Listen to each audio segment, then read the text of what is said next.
बाद में बंगाल के शासक शशांक से मिल करके देवगुप्त ने राजवर्धन की भी हत्या कर दी थी। तो इस तरह से अब मुख्य बात इस पर आती है कि हर्षवर्धन के ऊपर ही सारी जिम्मेदारी हो गई।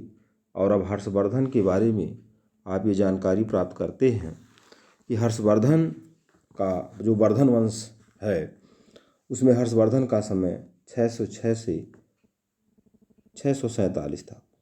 इनके दरबार में बाणभट्ट, मयूर, मातंग दिवाकर नामक विद्वान रहते थे। कुंतल अश्वारोही है, सेना नायक, जो राजवर्धन की मृत्यु की सूचना हर्षवर्धन को दिया था। हर्ष की प्रमुख रचनाओं में प्रियदर्शिका है, रत्नावली है, नागानंद है। हर्ष का एक नाम शिलादित्य भी मिलता है। कामरूप का शासक भास्कर वर्मा का दूत हंसवेग हर्ष से मित्रता की बात करके एक संधि किया था। भांडी एक पात्र है जो राजश्री के बारे में सूचना देती है कि वो जंगल में चली गई है, क्योंकि पति के मृत्यु के बाद वो जंगल में चली गई थी। लेकिन हर्ष ने आचार्य दिवाकर मित्र की सहायता से उसको खोज निकाला और खोजने के उपरांत ग्रहवर्मा की अनुपस्थिति में, क्योंकि ग्रहवर्मा हर्ष के बहनोई हैं, तो ग्रहवर्मा की अनुपस्थिति के बाद उसने शासन सत्ता संभाली, हर्ष ने वहाँ की भी।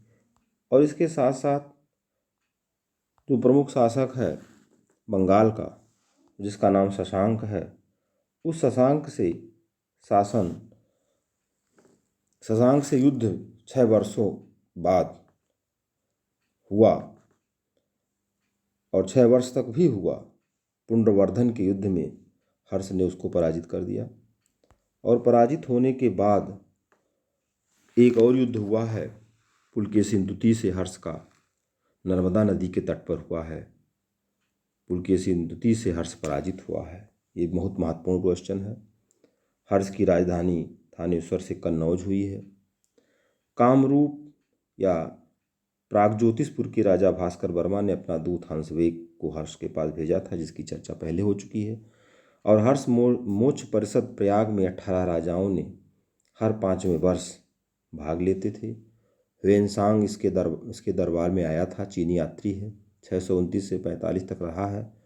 ह्वेनसांग को तीर्थयात्रियों का राजकुमार कहा जाता है।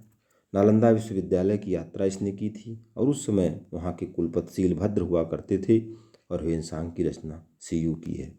इसमें से 5-6 क्वेश्चन बहुत ही महत्वपूर्ण हैं और ये आशा है कि आप लोगों को अच्छी तरह से इस चीज़ को समझ में आया होगा। बहुत बहुत धन्यवाद।